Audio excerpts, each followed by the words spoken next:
sport, the thrill of victory, and the agony of defeat.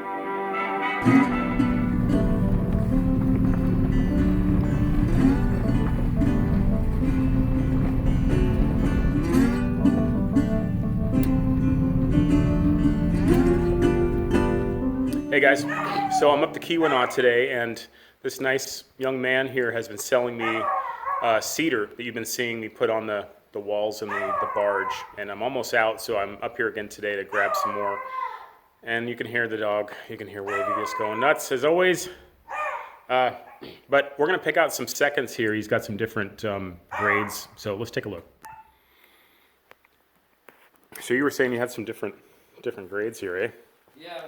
So basically what I do with the seconds is I got 7-footers, 6-footers, 5-footers, and then either they're 4 feet or they're longer ones with knot holes in them or something. Yeah, so. no, I like the knot holes. Should just take it all.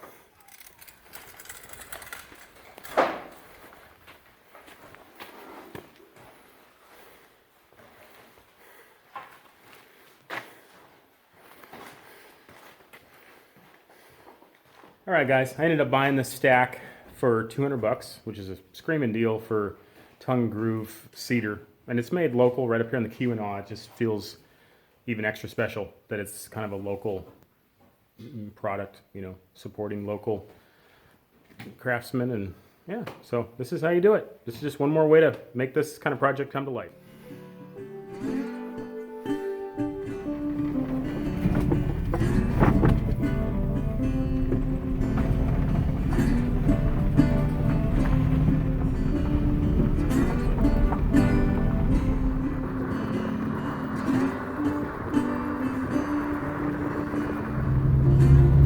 It smells so good in this car, guys. It's a whole car full of cedar, freshly milled cedar.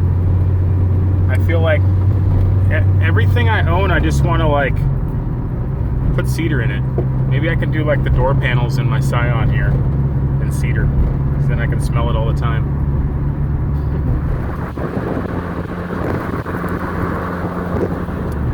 You know, getting that cedar from that nice young man right there, it kind of reminds me of how, you know, I can see the culture from an outsider perspective. Like, you know, I don't know if he's apostolic, but there are apostolic Lutherans all over the Keweenaw Peninsula, and especially around this Houghton Hancock area. You know, and oftentimes you even just go to Walmart and you'll see the long dresses and sometimes the buns in the women's hair, and a lot of blonde hair, a lot of blonde children, like a whole lot more than you usually see in today's age of, you know, the opposite of that. And so it's just cool. You know, I was just picking up that cedar, and there's that young father working hard, doesn't think anything of it, because I imagine that's how he grew up, learning that from his dad. And he's there with his son at home, and his son's, you know, looks happy and riding his bicycle and quiet. You know, there's like a quietness, like you only talk when you're spoken to type thing, and kind of like a solid resolve, you know, might be a way to put it. And I just admire it. I envy it. And, you know, it's a really neat thing to see if you have the eyes to see it.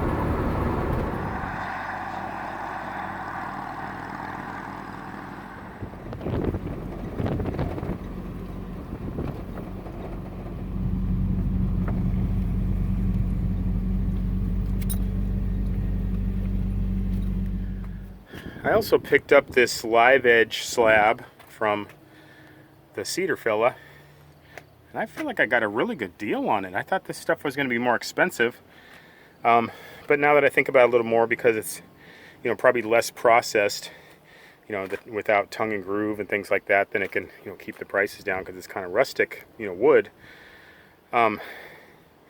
So I think I'm going to make something out of this, maybe like a little countertop inside. It's pretty heavy, you know, it's definitely like, you know, needless weight in the boat. that I could get away with, you know, less weight and still do the same job. But I've always wanted a live edge counter, and it probably won't be nearly as big as, you know, this slab. It'll be like half as big or something, but we'll see what we can do with this, guys, because at the end of the day, this is just a fella that really doesn't know what he's doing, but doing it anyway, so it's always entertaining. So stay tuned.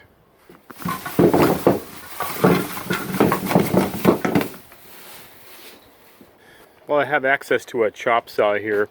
What I'm doing, guys, since this cedar were seconds, you know, with blemishes like knot holes and, you know, different imperfections, that's why I got it a lot cheaper. What I'm doing is I'm cutting out the blemishes. So, like, for example, I cut this piece right here, take this out and this out, so I'll have that length and from here to there, and that's what I'm doing with this pile, kind of getting it out of the way so I don't have to just keep piecemealing it one at a time as I put the wall up. So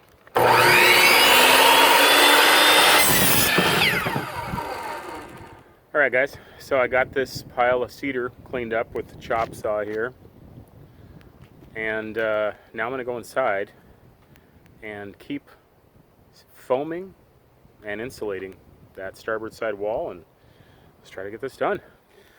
Okay, guys, quick little spray foam in a can review here. This stuff's like $2.99 a can at Walmart, and it's the cheapest stuff I've ever found, and it's pretty much junk. I mean, it'll work, but it's for another couple bucks a can. I got this Loctite stuff, and it works a lot better. I'll show you the difference here. So this is the Loctite in a can. It expands a lot more, sticks better. And then this is the GE crap. It just comes out like whipped cream, and it's, you know, I guess it works, but it's not. Spend a couple bucks more. Yeah, here's an example. You see how much that Loctite stuff expands. And I had some, that great stuff was really the best. It was like $4 a can at Menards, but the nearest Menards and Home Depot to me is like 2.5 hours away, so I just kind of have to work with what I've got. But yeah, I mean, at the end of the day, it all kind of gets the job done. So alright, guys, I got as much done as I could get done today. With all the driving and going to get supplies, it doesn't feel like I got a lot done, but I did get most of the wall insulated and foamed, and then I'll finish that tomorrow. There's not much left, and then I'll start putting up the cedar. So hopefully tomorrow we'll have some results. You know, a lot of times you spend a day just prepping, you know, and it doesn't feel like you're getting anything done, but then all of a sudden the prepping kind of pays off, and it just goes really quick. So I think that's how it's going to go tomorrow. So I'm going to head home, make some food. We're going to go to the beach, and then we'll be back tomorrow, and we'll have another video for you. So stay tuned.